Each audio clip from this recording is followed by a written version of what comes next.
All right, so here is the big 485 page PDF. Now, it can be a little bit overwhelming when you download a PDF and you see that it's 485 pages. I get it, but it's worth it. It is worth going through. And I'm going to try to give you a little teaser here of why you should go through this, I guess. The first reason, obviously, is for facts or is for data. So if you don't believe what is being written in this report is necessarily facts, it is data. So we are collecting data. The first thing you're going to find from page 1 through 5 is the Minnesota BCA ACISS 2015-28. Report is dated 1/17/2015. You have the occurrence dates of 1/17/2015 at 1400 to 1/18/2015 at 5:30 a.m. 0530. Page 6 through 8 is Brian Bones' application for a search warrant, January 17th at 15:06 military time. That would be 3 p.m. Page 9 and 10 is the actual search warrant that is signed by the judge of the district court at 15:06. Page 11 is Brian Bones' receipt, inventory, and return. This shows that at 16:51 they searched the house, the vehicles, and the bodies. They collected items AV-1 through AV-22. Pages 12 through pages 13 are written by Sean McKnight. The receipt, inventory, and return. Date of search warrants issued by the judge is the wrong year on both pages, 12 and 13. The collected items AV-23 through AV-55 were collected, or at least written down, by Sean McKnight. And you can see on this, you can see that it's noted who actually collected that item. You'll see a TB, Tara Becker, SM, Sean McKnight, and so forth. BB, Brian Bone. So that's what those little indications are next to it. Page 14 through 17 is the Minnesota BCA ACISS Investigative Supplement Report, 2015-28/1.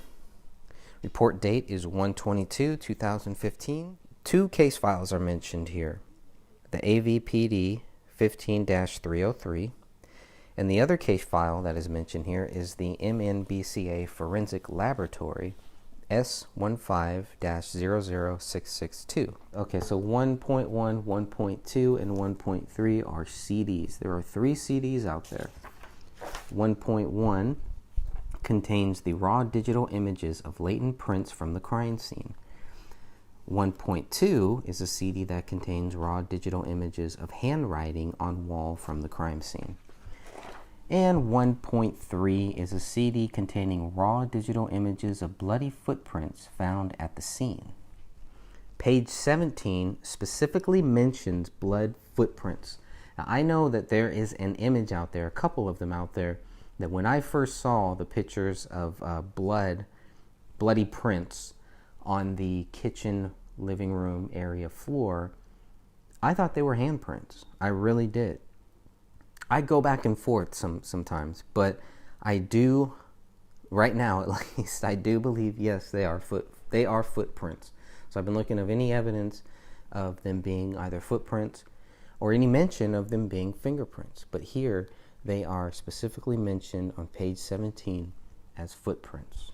So we're going to start there. Okay, we're going to say, okay, this is what the BCA, this is what the investigators concluded at this point, that they were footprints. What's even more interesting is that you can clearly see that it is one foot. It is a right foot. So here's what I have some notes for about page 18 and 19. This is a laboratory analysis request at the attention of Tommy Booth. The estimated due date for these latent prints would be 4/26/2015. The estimated due date for the question documents, which we'll cover later, would be 4/26/2015. So they're saying by 4/26/2015, they should have some answers about the latent prints and about the questioned documents. The circumstances and purpose of the analysis is for the latent print comparison and the handwriting analysis comparison. Sticking with that document on page 19, the document was submitted by Elizabeth Elyers of the BCA and received by Carol David on January 26, 2015 at 11:17:48. Page 20 is interesting because it's a draft page. Draft is written 3 times in red on this page, and there's really not much to this. This was filled out, and this is, okay, so we're getting into the ACISS report. Now remember, ACISS report 2015-28. And what you're going to see is a lot of these documents are going to have the same name, ACISS report 2015-28, but then it's going to have a /2/3. Let's go to page 21. MNBCA ACISS attachment 2015-28/3. The report date is 1/26. This is the preliminary autopsy. Okay, so page 23, 24, and 25 are the press release report about this case regarding David, Kamel, and Rania, released by the Hennepin County Medical Examiner's Office. And it basically says David died as a result of a suicide. Kamel died as a result of a homicide. Rania died as a result of a homicide. By 1/21. There's no doubt in their mind. Or they wouldn't have released those documents. But they needed to, especially for public panic, and really, especially just for all of the conspiracies. But I didn't think that they really gave the conspiracies any chance. They did not even want to consider a conspiracy here. That's the way I saw it. I don't see any. I mean, you can read these police reports and you can clearly see they're very careful to mention the public is not in danger. Everything is fine. We got this case solved. That's pretty much all we were getting. And that just fueled so many conspiracies. And instead of helping these conspiracy theorists kind of understand what was really happening, a lot of people just went silent. They went dark. And I can understand, it really puts the investigators in a very tough spot, especially if they really do want to help the public understand what happened here. It's a very tough spot now because it is an ongoing investigation. But at the same time, they're completely discrediting any possible theory of foul play. They're completely glossing over any possible explanation, any reason, anything that might show that they cannot prove David Crowley is guilty. It's one thing to accuse him, but it's another thing to actually prove it. They were successful in accusing him to a point, and up to a certain date is what I think. They were very successful in trying to convince the public and trying to convince the average person that David Crowley was guilty. They failed, and they continue to fail. And the reason the case needs to be reopened is because they will continue to fail to prove David Crowley is guilty because they cannot prove it. I truly, honestly believe that. Now, can I prove that they cannot prove it? Yes. If these documents, if what I have, if everything that I've seen is what they base their theory on, unless they have secret knowledge, some hidden information, unless they have things that we're not seeing, yes, I believe we can prove that they cannot prove David Crowley is guilty based on their evidence, based on their documents, based on their photographs, based on their reports, based on their comments, based on everything they have given us. There is no way that the police, that these investigators can look at the documents, look at the photos, look at everything they've given us and say, okay, you will understand now why David Crowley is guilty. They really didn't even try. They were already thinking it didn't matter what they told us. we were still going to think David Crowley was not guilty. That's their own fault. And they were monitoring the group page. They were monitoring the Justice for David Crowley and Family Facebook group and the Justice for David Crowley of Gray State Facebook page. So they knew that there were people like me who were not convinced. They lumped people like me into a category where everybody thought that the government killed David, and that was it. That's totally wrong, and that's totally unfair to real people who were really looking for what really happened here. They did a big disservice to us. So I think they were kind of like, well, it doesn't matter what we tell you, you're still going to think David Crowley didn't do this. And to me, that made it sound like, okay, so then you're not going to put any effort into it, right? That's pretty much what you're telling me, and that's what I told, well, I didn't tell Gummert. That's what I should have told Gummert is, you just said that no matter what, you think we'll still be convinced that David Crowley did not kill his wife and his daughter and then kill himself. Even though I've stated publicly many, many times that I'm open to it, that I want to see it, I want the evidence. They didn't even look at that. They didn't even care. Because it wasn't about that. Those are the people they should have been focusing on, not the people who were set that the government killed David, or that David was part of some global conspiracy, or it's going to release some movie that was going to change the whole world, or whatever. So they did a very big disservice to the public, because they did not help us understand. They didn't even take the time, really. So anyways, Gummert did. Gummert at least took the time to answer those questions. He tried to back out, kind of, not really back out, but he, at first he was not going to answer those questions.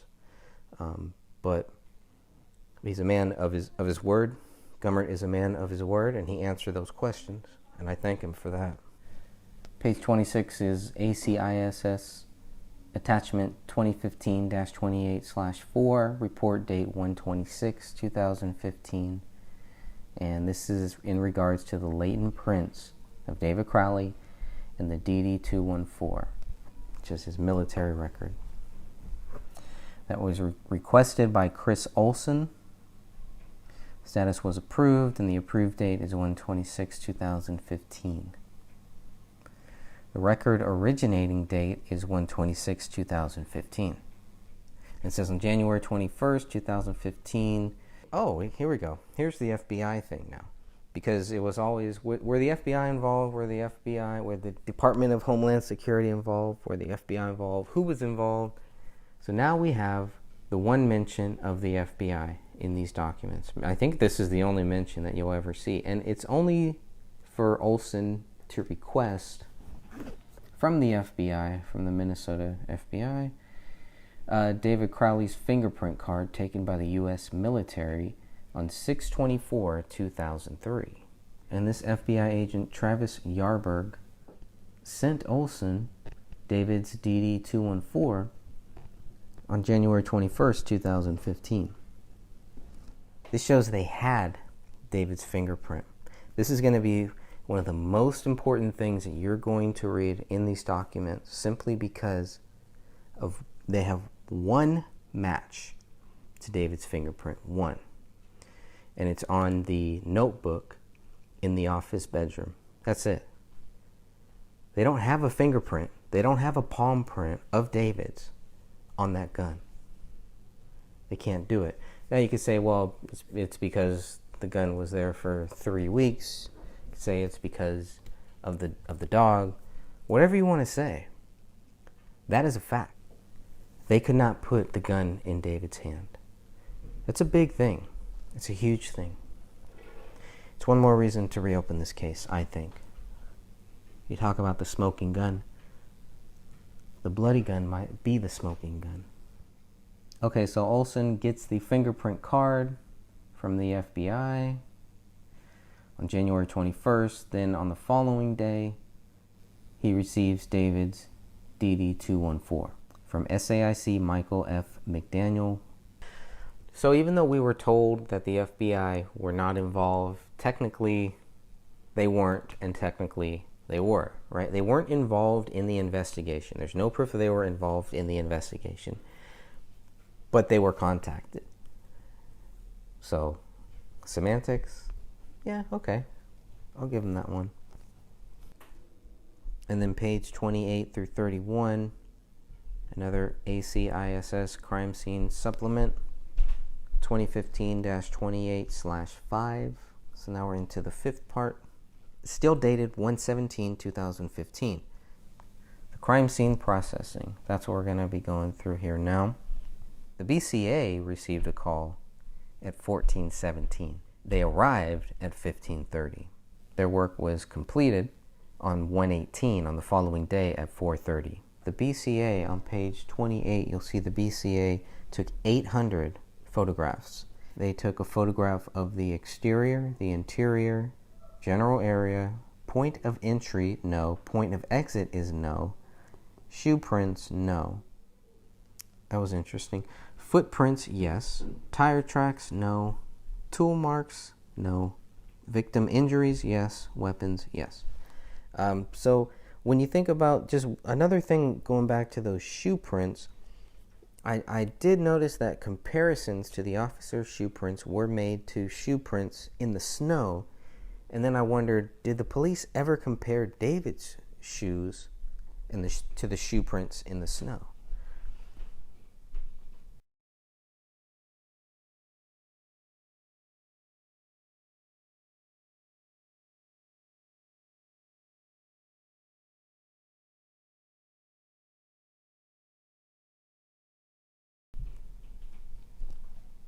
And then I wondered if the police ever compared David's shoes to the shoe prints in the snow. Page 31 shows Ellier's story. She was contacted by the BCA's Operations Center, and she was requested to respond to the crime scene in Apple Valley. SSA O'Donnell documented the crime scene through video, which was recorded onto a mini DVD and which was later transferred to a DVD for easy viewing. So the photos are on a DVD that is marked item .2. Page 32 and 33 cover the Minnesota BCA ACISS attachment 2015-28/7. So now we're to the seventh document associated with this. The report date is 2/13/2015 from 17:05 to 17:13. Okay, these reports and exhibits are received by the Apple Valley Police Department. Report by Chris Olson on 2/13/2015. S.A. Olson received 20 PDF files. 20 PDF files. These files included reports and other investigative exhibits relevant to this investigation. If you look at page 34 through 37, you get half a list of the top 200 donors. Start with number 1, and it's a big jump from number 1 to number 2. Okay, so page 38, you'll see here, we got the training here that Kamel and David took. If you're looking at page 40, you'll see Kamel's training verification through Quorum Security Incorporated. Page 43 has the gun that David gave to Danny Mason as a gift. Page 44, Kamel's firearms bill of sale, purchased on 7/25/2009 at the Gun Zone in Dallas, Texas. She paid with a check, total of $508.76. She bought a Springfield XD 40 caliber, serial number US 163310, signed by Kamel. Page 45 through 47 is David's training verification certificate. Course completed on November 8, 2009, and done by the same company, Quorum Security. Page 48 is David Crowley's private firearm transfer to Adam Schambauer. It's dated September 17, 2010. It's given as a gift, and it's from the AR-15. It is the lower receiver, serial number 61242. Page 49 is a private firearms transfer from David Crowley to David Stark, dated June 17, 2012, conducted as a sale. David sold Mr. Stark a Springfield XD 40 caliber subcompact, serial number US 163310. Kamel buys this gun on 7/25/2009 in Dallas, Texas for $508. Sells it, or David sells it, to David Stark June 17th of 2012. Page 50 through 133 are the police reports. And here we go again, the police reports. There are some police reports in here, and there are some police reports that are missing. The ones that are missing look like it's generally the ones at the end of the 94 pages. So that's curious. The last update that we get where the case is exceptionally cleared is not in this set of police reports. That's a big deal. The other interesting thing to notice about this is some of what was censored in the 94-page PDF is not censored here. So there is some good data there. There is some good stuff to actually go through. And it'd be good to have a full comparison of everything about what is blocked out in the original 94 pages, and then compare that to what is not blocked out here in these 70 some odd pages that we have of police reports. Page 134, 137 is the BCA lab analysis request by Tommy Booth. The section involved the crime scene team. The estimated due date is 2/17/2015. Firearms, the estimated due date is 5/18/2015. Latent prints, the estimated due date 4/18/2015. The nuclear DNA, estimated due date 5/18/2015. And the question documents, estimated due date 4/18/2015. This is all on page 134. The evidence list begins on page 134 as well and goes through all of the items number 1 through 48. Now, you'll notice just 1 through 48 because right now they don't have 49 through 56, and then later they'll have 57. So you're going to see this document, 3 sets of the same document here. Okay, and as we move on to page 138, the AVPD press release. Now we're going to see 1, 2, 3, 4, 5 of these press releases. Note these dates, note these times. This is very important. All right, so on page 138, this is the very first one. This is the first press release. Suspicious deaths. And you'll note here, it does not mention a double murder or suicide. This was set to release at 3:30 p.m. January 17th, 2015. A little over 2 hours have passed, and the first press release goes out. Suspicious deaths. Doesn't really say much. Shouldn't say much because they don't know much. This one is dated January 18th, set for release at 11:40 a.m. This one does mention a murder-suicide, but they're very clear to make sure that there's no threat to public safety. To me, that shows, and I think this has been brought up many, many times, but just to say it again, it does show that by this time, the police were working with the theory that David Crowley was guilty. That is their working theory.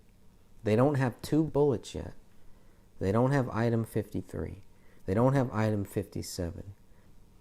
Item 57, obviously, they don't find that one until February 18th when they're told about it by Chris Klein, or else they would never have item 57. So thank you, Chris Klein. Think about that for a second. Let's say they never had item 57. This wouldn't match up. Nothing would match up. Of course, only 4 bullets and 6 casings found on January 17th does not match up either. So if you're still looking at page 139, you can see, based on this, that the medical examiner's office is still working to positively identify the 3 dead bodies. They haven't identified them yet, and they're already working with this theory that David Crowley is guilty. Even on January 19th, they don't have a positive ID, page 140.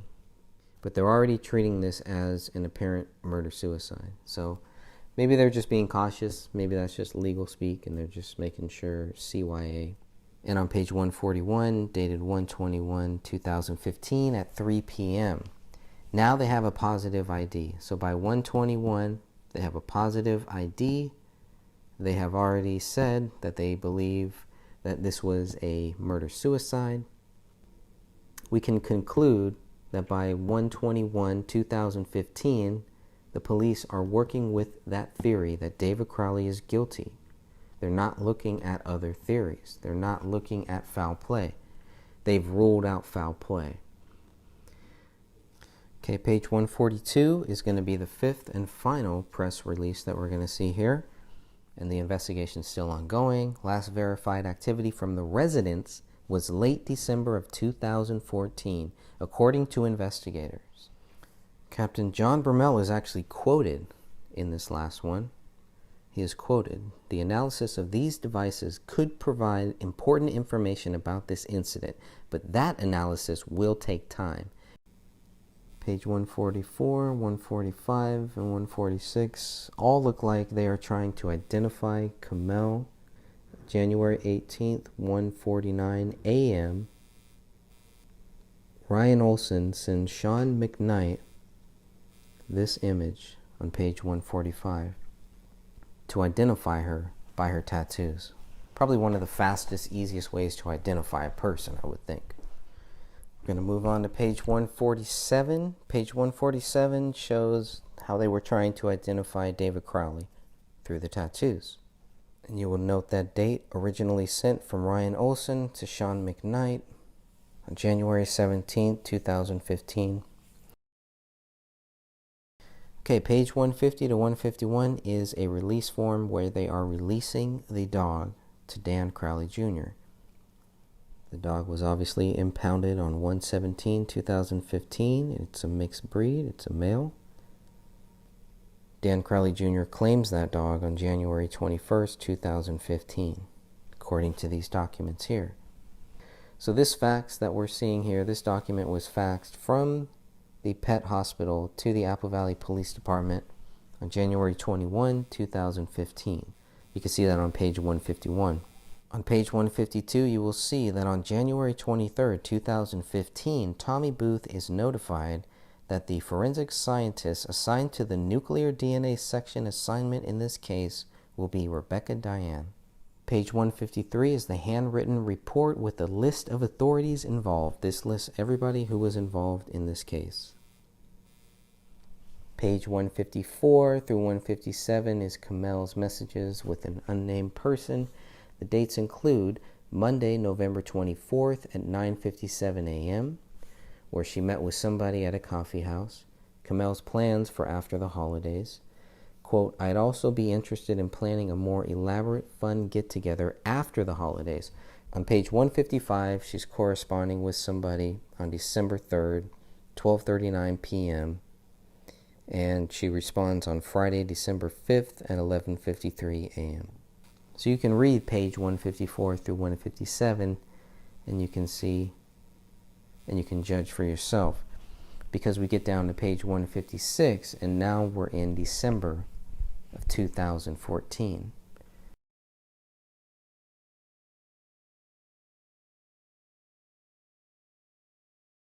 Page 158 shows what guns were taken from the house on January 18th, 2015. There are 9 in total.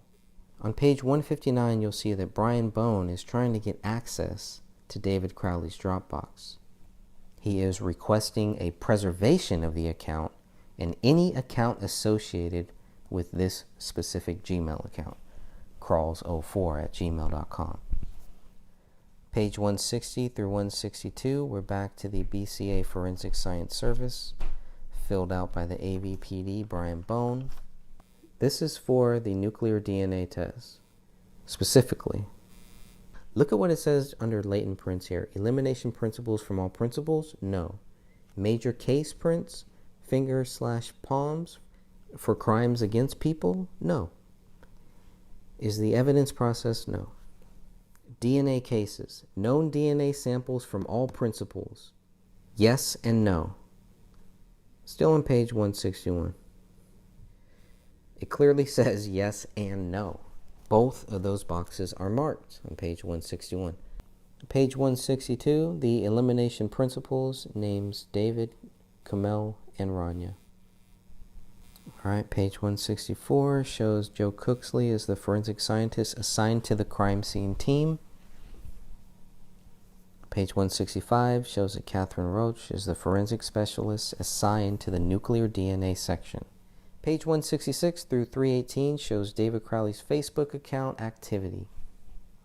Page 319 through 332 is David Crowley's conversation with Brendan J.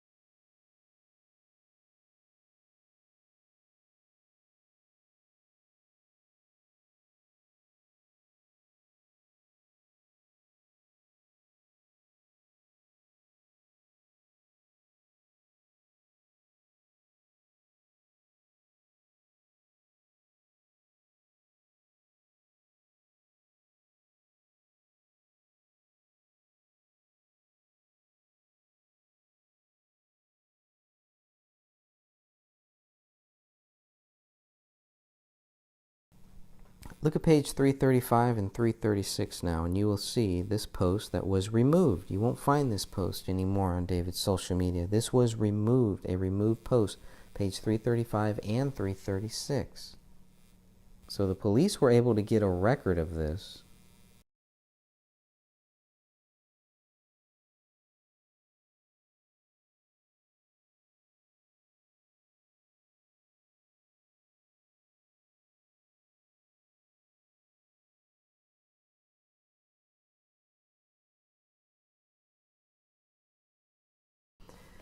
All right, page 337 shows Sean Wright with Luke Radowski. Again, you got to ask why. What is going on here? Well, obviously, to the police, page 337 relates to 335 and 336, or it also relates to 338. Check out 338. That's when Sean Wright starts asking for the admin rights. So I was just wondering, when I looked at page 341, I was like, why is this post here? And then I scrolled up to page 340, 339.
Now, the thing is, if they already think David Crowley is guilty at this point, why are they doing all this? Why are they going through all this stuff? I don't know.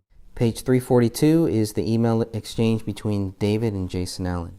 Now, Jason Allen forwards this email to Sean McKnight on January 20th, 2015. David sent this email on 12/17/2014. He was planning for the future. He was actively planning for his future. How does that equal a suicide? How do they go from planning your future to committing a double murder suicide?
Page 345 is the picture of David, Danny Mason, and others on Facebook.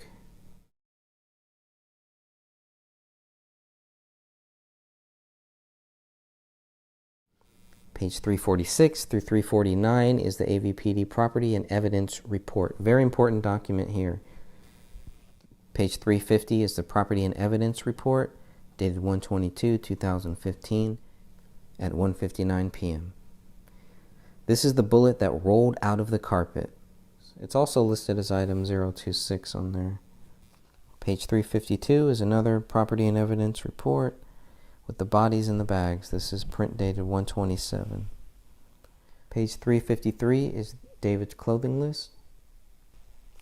Page 354 is the evidence receipt for David's clothing list. Page 356 to 358 is the same thing for Kamel, her evidence receipt.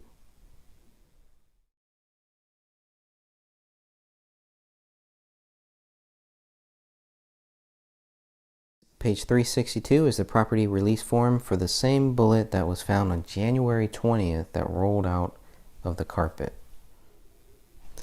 Very interesting. The item number 53 was found on January 20th. Okay, page 363 to 367, forensic laboratory analysis requests for nuclear DNA comparisons for item 50, item 51, and item 52. David's known blood sample, Kamel's known blood sample, and Ranya's known blood sample. They also requested nuclear DNA comparisons for item 53. That was submitted on 1/23/2015 at 10:05. Page 368 to 372 is Brian Bones' application for a search warrant and supporting affidavit and search warrant. 373 to 375, Brian Bones / Sean McKnight receipt, inventory, and return. Now we're getting to the nitty-gritty. AV-1 through AV-55. You'll notice on page 373, dated 1/17/2015, but on page 374, it is dated 1/17/2014. Simple error, minor error. Here we have 23 through 44. Looking at page 375, going to AV-55. 367 is the receipt of filing search warrant. Contains a copy of the warrant. 378, AVPD Detective Michael Tietz to AT&T National Compliance Center for AT&T, sent on 1/22/2015. Page 379 shows AVPD's attempt to contact T-Mobile. Page 380 through 384 is a search warrant application for AT&T phone record 651-333-0072 between the dates of 9/1/14 and 1/21/2015, signed on 1/22. Page 385 to 389 is a search warrant for AT&T phone record 212-470-5794 between the dates of 1/1/2014 and 1/21/2015.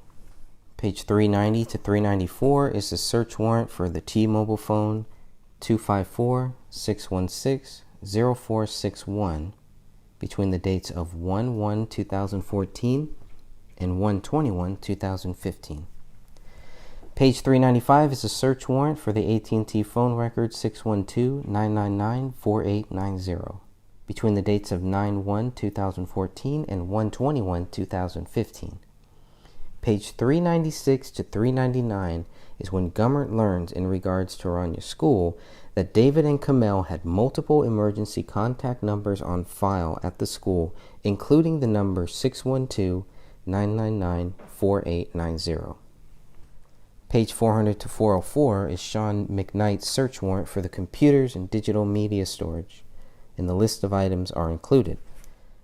This evidence may show motive, pre-planning, intent, or a recording of the crime itself in video, still images, or audio form. And we know that's not true. 28 devices were found in total. This is the autopsy of David has not yet been started. If you look at page 401, just going to quickly go to a different document here to refer when the autopsies of David were done. Autopsy here says 11:50 a.m. So page 1 of David Crowley's autopsy says 11:50 a.m.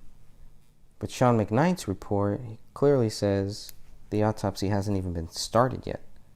And it's signed and dated 13/30, 1/18/2015. Okay. Page 405 to 409 is Brian Bone's application for a search warrant and supporting affidavit. They are requesting financial records, Wells Fargo records. On page 407, there's indications of financial trouble. From what they say, Detective Bone thought money and debt can be a contributing factor to motive in cases of homicides. He doesn't specifically say this case on page 407, but he mentions that they might have financial trouble. There's indications. What are the indications of their financial trouble? Because people told them that? Page 410 through page 413, David Crowley's financial records warrant and application requested by Brian Bone on 2/2/2015 at 2:13 p.m. They are requesting AAA credit screening and financial records. Page 414 to 418, Kamel's financial records warrant and application, also requested by Brian Bone on 2/2/2015 at 2:13 p.m. Page 419 to 421 cover David Crowley's Dropbox search warrant and application. This is also requested on the same date, 2/2/2015, 2:13 p.m. by Brian Bone. Page 422 to 427 is the Equifax request from AVPD with the warrant attached. This is requested by Brian Bone on 2/4/2015 at 4:22 p.m.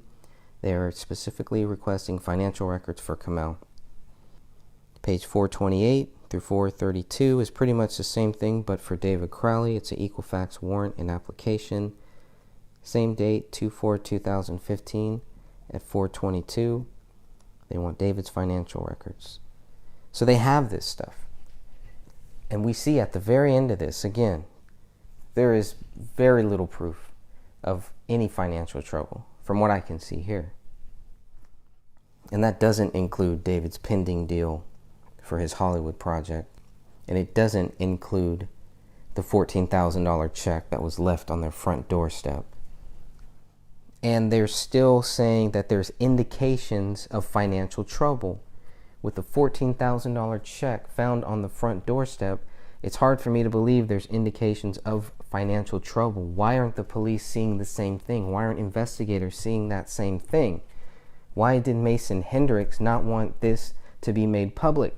Did not want this in the police reports that were given to us? He told me that. Because this kills that story. This kills the whole theory that they had major money problems. Page 433 is the Apple Valley Police Department Incident Recall Report from Sidra. And this one is dated 10/18/2014. This is when Sidra goes to the Crowley house and is turned away. She wants to go see her sister. She goes there to pick up one of her dad's cars. She does not see her sister. She does not see her niece. She only sees David. From what she says, David won't let her in, won't let her see them. And she's worried. Who wouldn't be worried? You should be worried. This is the second call. This is Sidra's second call to 911. The first call you'll see on page 343. And that one happened same date, 10/18/2014. This call was at 19:08. They arrive at 19:30, and this is closed at 19:51. That's page 434. Take a look at that one. 2 calls within 2 hours. So she's in the lobby of the police office asking for assistance getting the cars back. The police can't help since it's a civil issue. All right, page 435 to 436. Back to the BCA ACISS Crime Scene Supplemental Report. This is 2015-28/8. The report date is 2/18/2015 from 0 to 0. This is item 57, a bullet found a month later. Police will try to tie this bullet to David's murder weapon. I don't think that they'll be very successful. The call was received at 2/18/2015 at 16:30. The time that they arrived is 17:30, and the time completed is 19:30. 2 hours. Exactly. 28 photographs were taken this third time that they've come into the house now. They recovered a spent bullet, Christopher Olson. On Wednesday, February 18th, 2015, Special Agent Lance Lehman is contacted by the BCA's Operations Center to respond to 1051 Ramsdale Drive. Lance Lehman is briefed by BCA Special Agent Chris Olson, and the purpose of this event was to document and recover a spent bullet from the attic. And the BCA crime scene team was on site as well, including Joe Cooksley, who was there on the first day, on January 17, 2015. He was there, and Beth Wolf. Special Agent Lehman took the 28 photos, item 8.1. This is all on page 437. Really good stuff here. The record original date is 2/19/2015 at 9:55 by Lance Lehman. Page 439 to page 442 are the crime scene drawings. Very interesting stuff here, especially when you think about the 3 different dates and you look at the dates on here. So there's no doubt they had to update this twice. Page 443, the Minnesota BCA ACISS lab result attachment. The report date is 2/3/2015 for nuclear DNA. And this is 2015-28/10. Page 444 is the Forensic Science Laboratory report on the examination of the physical evidence. For nuclear DNA, it lists items 1 through 53. That's it. That's what they're testing for nuclear DNA in this document at this point, up until this point. Page 446 are the results of the lab exam. This is the blood.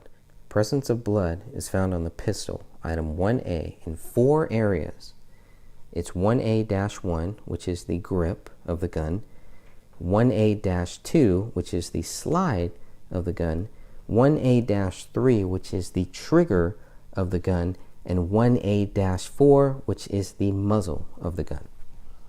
They also find presence of blood on the magazine, item 1B, in 1 area called IB-1. They find blood on the knife, which is item 8, in 4 areas, 3 samples collected. 8-1, which is the blade, 8-2, which is the inside, 8-3, which is the handle. They found presence of blood on the pin, item 40, 40-1, on the grip of the pin. They found presence of blood on the notepad, item 41, 41-1, on the front cover, 41-2 on a page. They found, okay, now we're getting into bullet. I'm going to call this bullet 1, item 42, bullet 1. They found blood on the bullet, item 42-1. 42-1 is the actual blood on the bullet. Bullet number 2, item 43. They found blood on the bullet, item 43-1. We're still on page 446. And we're going to look at bullet number 3, item 44. Blood on the bullet, and the blood on the bullet is labeled as item 44-1. Here's where blood was not found. Blood was not found on 1B1, which is a cartridge. Blood was not found on 1B2, which is a cartridge. Blood was not found on 1C, which is a cartridge. Again, blood was not found on 45, which is a bullet. Page 447 shows the hair and fiber and when they were collected on. Not examined at this time were items 4 through 7, 10, item 13, item 16 through 22, item 25, item 26, item 28, item 29, and item 31 through 33. This is signed by the forensic scientist in charge, Rebecca Diane.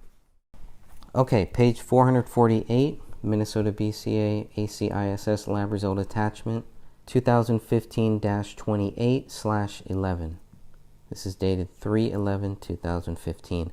Lab number 2, crime scene team. Page 449 is a forensic science laboratory BCA result of the field examinations report 2, item 1 through 57. Brian Bone requests BCA crime scene team to go to the house to look at the hole in the ceiling and search for any possible related bullet. So Brian Bone calls the BCA Operations Center sends out their team on 2/18/2015 to recover item 57. Hours in the house from 1745 to 1945. Page 452 shows the observations of the scene. Page 453 shows the description of the bodies. This is a very important read. Okay, page 454 shows HCME entered the scene at midnight on 1/18/2015. The bodies are taken 90 minutes later. Fragments of bones and tufts on the hair were observed on the area rug in the living room. Page 454 is a list of items collected. Item 1, Springfield XD, XD546473 with blood on it. Cartridge cases, items 2, 3, 9, 30, 36, and 37. Cartridge item number 7. 3 bullets, 42, 43, and 44. Bullet fragment item 31. Book with blood on it. Item 4. Pages torn out of the book with blood. Item 5, 6, and 10. The knife, open, locked back knife. Item 8. Page 454 clearly shows that the knife was open. Blood swabs from the wall, A and B, items 11 and 12. Page 455, blood swabs from the east wall, item 29. Blood swabs from the south wall behind the Christmas tree, item 33. Blood swabs from lower front right corner of the recliner, item 34.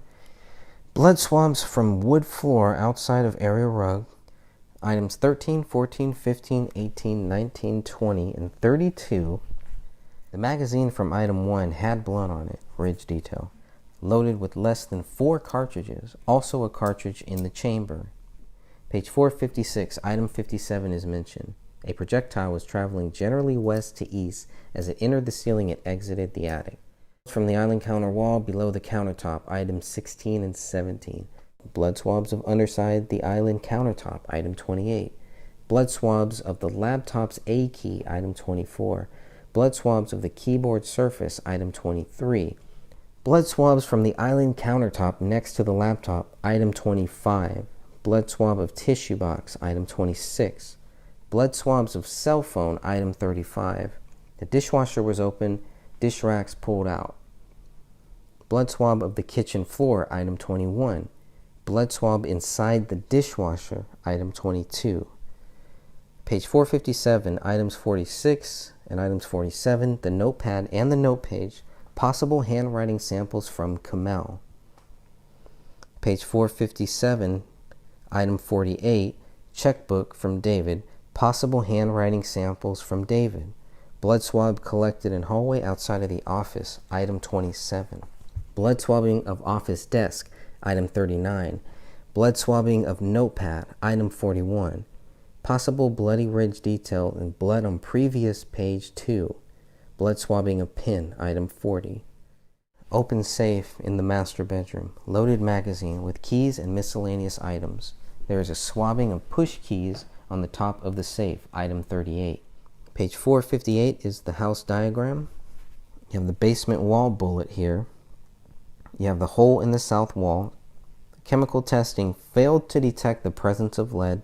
Bullet item 45 was retrieved from inside of the wall near the hole in the basement.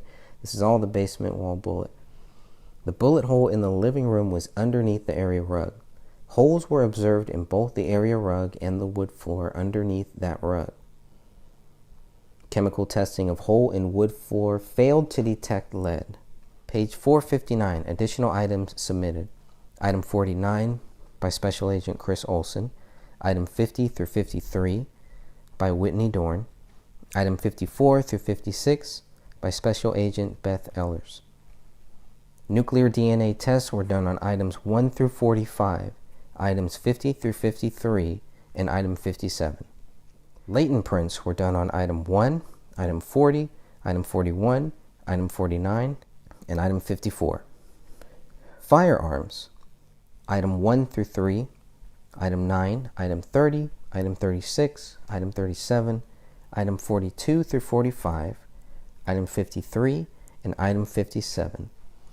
Question documents, item 41. No analysis at this time was done on items 46, 48, 55, and 56. This is dated 3/11/2015. Page 460, the Minnesota BCA ACISS Lab Results Attachment, 2015-28/12. The report date is 3/16/2015 for nuclear DNA. Page 461 is about Rania Crowley's known blood sample, which is item 52, single source composite DNA profile. Page 464 shows the nuclear DNA tests were done on item 1, the gun, which is 1A and 1B, item 8, the knife, blood swabs for items 11, 14, 23, 27, and 35. Nuclear DNA tests were also done on item 38, the push keys from the gun safe, item 41 from the notepad, item 42, 43, and 44, which are all bullets, item 45, which is the bullet in the basement wall. This is all nuclear DNA tests. These nuclear DNA tests were also done on item 50, which is a blood sample of David Crowley, item 51, a blood sample of Kamel Crowley, and item 52, a blood sample of Rania Crowley, page 465. These tests were also done on item 53, the bullet that rolled out of the rug, and item 57, the bullet that police found in the attic. No blood on that bullet. Sampled, collected, labeled as 57-1. Still on page 465, here are the DNA results. Item 1A-3 is a mix of 2 or more people with major male DNA profile that matches David. Major profile does not match Kamel or Rania. Rania cannot be excluded from being a possible contributor. Kamel is excluded. Item 1B is a mix of 2 or more people. Major male DNA profile matches David. Major profile does not match Kamel or Rania. Kamel and Rania cannot be excluded as contributors. Estimates 99.95 to 99.97 of the general population can be excluded. Page 466 is item 8-1, which has a mix of 2 or more people. David, Kamel, and Rania cannot be excluded from being contributors. 99.95 to 99.98% of the estimated general population can be excluded. Items 11 and items 44-1. Single source female DNA profile matching Kamel. David and Rania are excluded. Item 14, 23, 27, 42-1, and 43-1. Female DNA profile matching Kamel. David and Rania are excluded. Item 35 has a mix of 2 or more people. Kamel and Rania can't be excluded. David is excluded along with 99.9998% of the general population. Page 466, item 38, which shows a mix of 2 or more people. Major DNA profile matches Kamel. Major DNA profile does not match David or Rania. However, David and Rania cannot be excluded from being possible contributors to the mixture. Page 467. Item 41-2 has a mix of 2 or more people. Major DNA profile matches Kamel. Major DNA profile does not match David or Rania. David and Rania are excluded. Item 45-1 shows no DNA profile obtained. Item 53-1 shows a mix of 2 or more people. Major DNA profile matches Rania. Major DNA profile does not match David or Kamel. David and Kamel are excluded. This is very important right here because item 53-1 is the bullet that rolled out of the carpet on January 20th. What you're reading here shows they did not have the bullet that they will say killed Rania until 4 days after the bodies were taken out of the house. That's ridiculous. 4 days after, January 17th goes by. Bodies are taken out January 18th. January 19th goes by. January 20th, when there's cleaners in the Crowley house, a bullet rolls out of a carpet, lands on the hardwood floor, cops are called in to collect this bullet.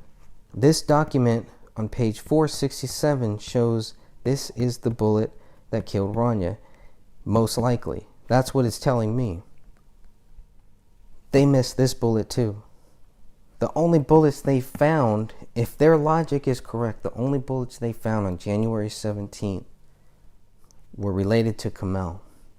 Page 467 to 468 covers item 57. There is a male DNA profile that matches David Crowley. Kamel and Rania are excluded. Insignificant genetic information led to no statement on minor types. Page 469 is the autopsy reports. Minnesota BCA ACISS attachment 2015-28/14. The report date is 4/14/2015. This is the final autopsy reports. Page 470 shows that Chris Olson receives the final autopsy reports.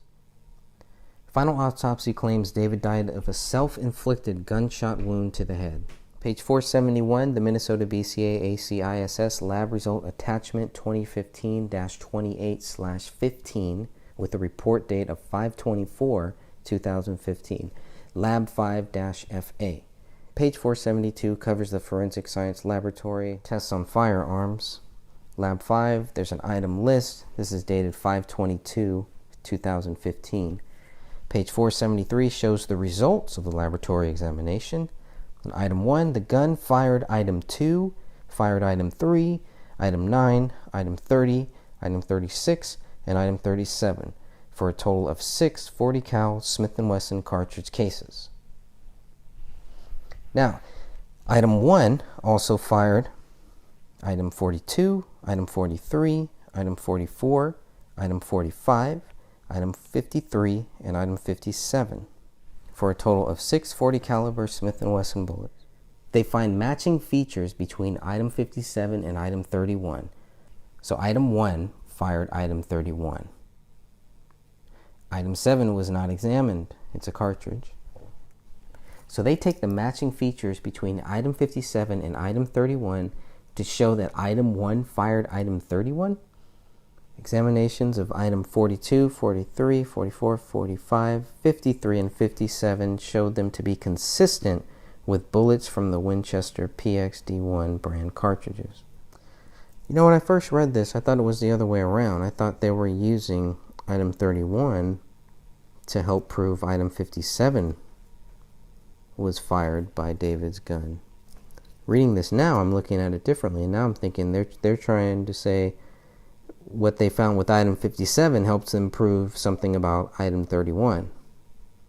They don't even know that David's gun fired item 57, and they're going to use item 57 to help prove that David fired item 31. Lisa Kinsella is the forensic scientist here. Page 474 is the Minnesota BCA ACISS lab result attachment 2015-28/16. The report date is 7/2/2015. Lab 6. This includes a list of question documents. Includes 41A-1 to 41A-59. Lots of items to cover here. Okay, page 476. We're talking about blood. Item 41A-20A. 2 ESDA lifts taken of impressions found on the front side of page 20 of item 41, the spiral notepad. Item 41A-21A, 2 SDA lifts taken of impressions found on the front side of page 21 of item 41. So the comparisons will not be done at this time. If you're looking on page 477, comparisons of item 41A-30 and question writings in photographs saved, item 55, will not be conducted at this time. Still in the handwriting now with page 478 with alternate light source examining results. Exams of item 41, front, back, 59 pages inside, failed to reveal any latent writing material. Items 41A-1 through 41A-59. So they go all through these 59 pages. 41 is the notepad. 41A is the paper on the notepad, and 41A-1 through 59 are the pages. The indented impression examination results are also listed here.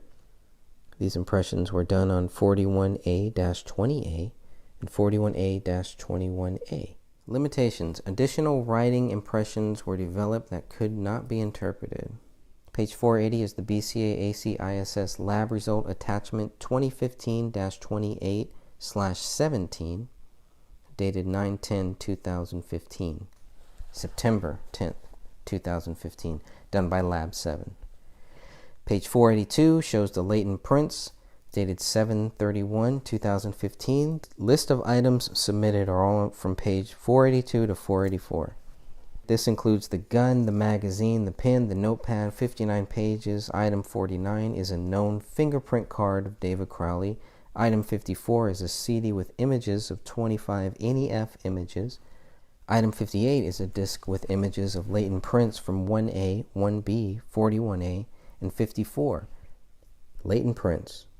Item 1A, latent palm print, which is labeled as LP1A-1. Item 1B, latent fingerprint, which is labeled LP1B-2. Item 54, a latent palm print, labeled LP54-1. File names BCA499, NEF through BCA5001, NEF. A limited examination of latent prints is apparent blood from item 41, 41A, 41A1 through 41A59, all submitted as item 41. So on the notepad, they find 2 latent prints that are suitable for comparison. The latent prints, item 41A-30, latent print impression, could be from a finger or a palm. Item 41A-31, latent fingerprint, LP41A-31-1. This is blood. Now don't forget, they searched in the Muffin database and no suitable candidate was generated for these latent prints. Latent print results, page 485. LP1B-2 is a fingerprint, inconclusive to Crowley due to the limited quality and quantity of information in the latent print. LP41A-30-1 is a palm or fingerprint, inconclusive to Crowley for the same reason, because there's a limited quality and quantity of information in the latent print. It's not a good enough latent print. LP41A-31-1 is a fingerprint with David's left middle finger on the note page. 2 palm prints, LP1A-1 and LP54-1, could not be compared due to no known palm print of David, according to page 485.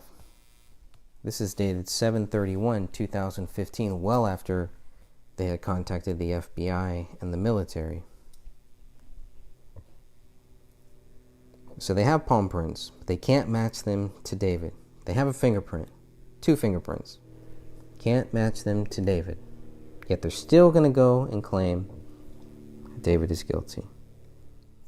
Contact information is left if additional examinations are necessary. I believe they are, so hopefully we can get to that. Contact the BCA latent print section. This is written by forensic scientist Jennifer Kostrowski. They reviewed 5 latent print results, 3 fingerprints, 2 palm prints. Okay, the 3 fingerprints, LP1B-2, inconclusive to David Crowley. LP14A-31-1, inconclusive to David Crowley, which is the notepad. LP1A-30-1 is inconclusive to David Crowley, and this is the note page, number 30. LP41A-31-1 has David's left middle finger. This is the only fingerprint that they have, is of David Crowley's left middle finger, found on the note page, page 31 of the notepad. That's it. It's all they can conclusively say. That's what they have. A left middle finger for all of us, pretty much. Okay, palm prints. LP1A-1, no palm print comparison. LP54-1, no palm print comparison. They have no palm print comparison for David Crowley. The fingerprints don't match except for one. Don't match the gun, don't match anything else. Until we meet again, the gray stage continues.